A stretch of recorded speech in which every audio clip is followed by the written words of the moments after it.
This includes a renewed effort at peace between the Israelis and the Palestinians.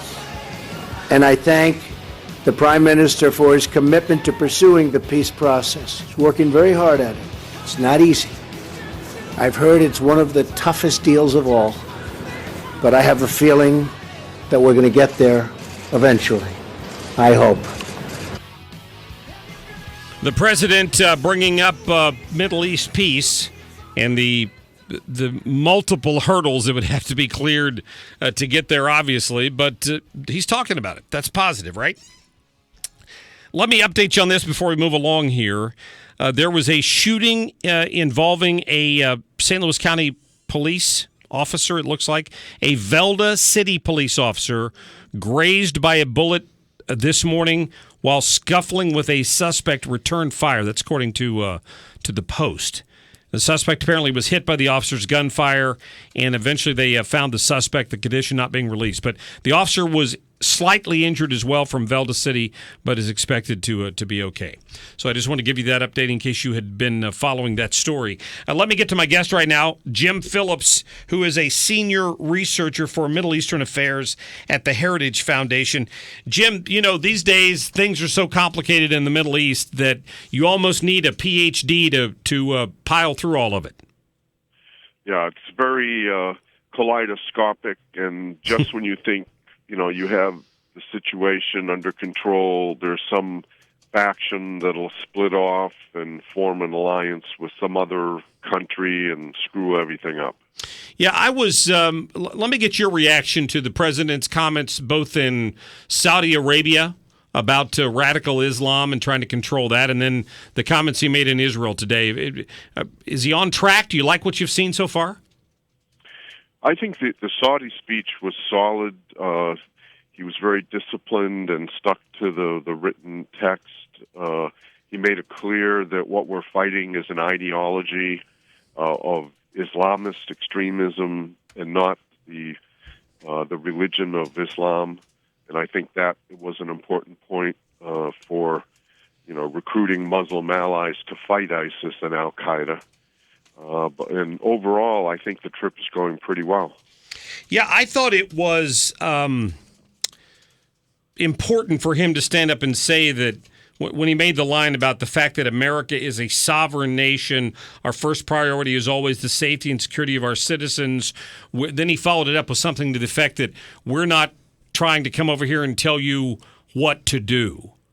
But if you don't address radical Islam, we're going to continue to have a problem with terrorists. And then I saw the headlines, and the headlines all focused on the fact that he had somehow backtracked from his campaign rhetoric because he didn't use the word radical Islamic terrorists. Do you see a difference there? I think it was kind of a difference without a distinction. The important point to me is to make it clear that what we're fighting is an ideology, whether you call it Islamic extremism or Islamist extremism. And I think he pretty much stuck to that script. Yeah.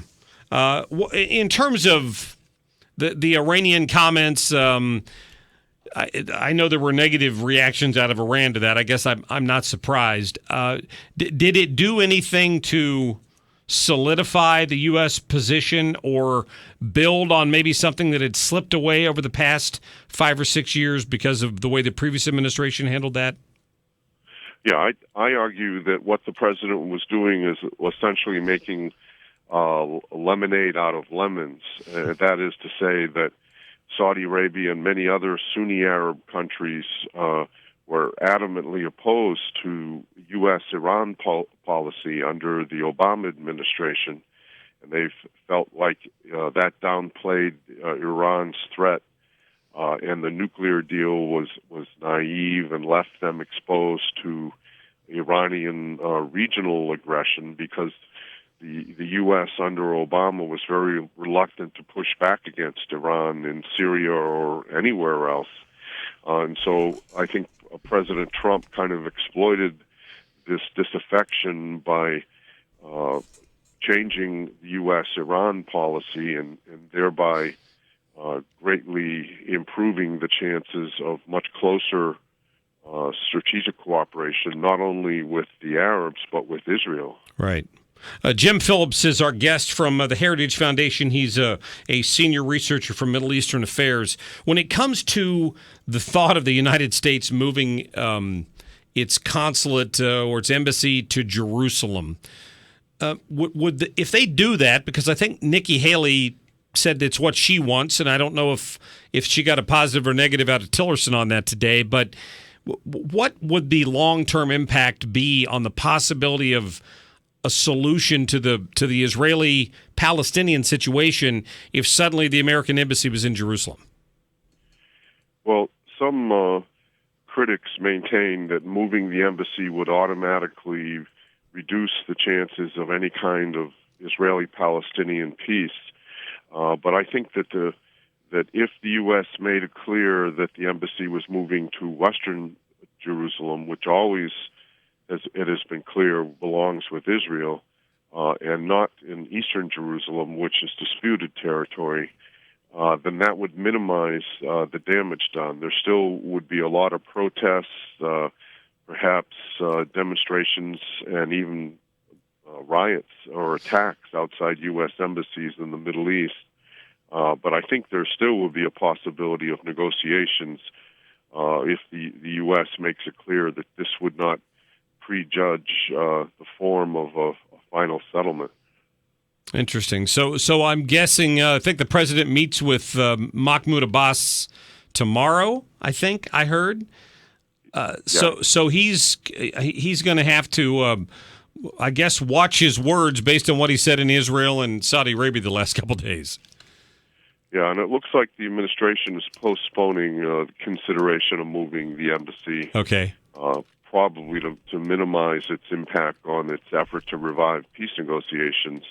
But the president must press President Abbas to halt Palestinian incitement against Israelis, because there can be no peace as long as that continues. Oh, that's the truth. To tell you what, Jim Phillips from Heritage, thank you so much. I'll direct people to heritage.org. Thank you. Yep, have a great day. See, that's why I love interviews like that with people who are steeped in knowledge of the Middle East. So it would be possible for the U.S. to move its building, its embassy to East Jerusalem and still not hack off the Palestinians, I guess. I still can't ever envision Israel giving up any part of Jerusalem to Palestine. I just can't see that happening. Maybe that's the trade-off if they give up some of that buffer zone land that the Palestinians referred to as occupied. That's the only way I could see there being a trade-off there of some sort. Maybe that's part of what it's all about. Trump continues to surprise a lot of people when it comes to that. Okay, tell you what, still to come today, and we do have a lot to come. The president is unveiling his budget for next year. There's been a lot of talk about this. It's what they'll vote on in September. According to CNN, it includes $800 billion in cuts to Medicaid. And, of course, you can imagine the liberal drop and flop that is already happening over this. So we're going to go to Washington. When we come back, John Decker from Fox News Radio has been covering the story. He's kind of gotten a glimpse at what this budget might include and what it might not include. So who are the winners? Who are the losers? We'll pick John's brain on that so you have the same information I do on it. And a little later in the next hour, we're going to talk to Governor Eric Greitens. He's going to call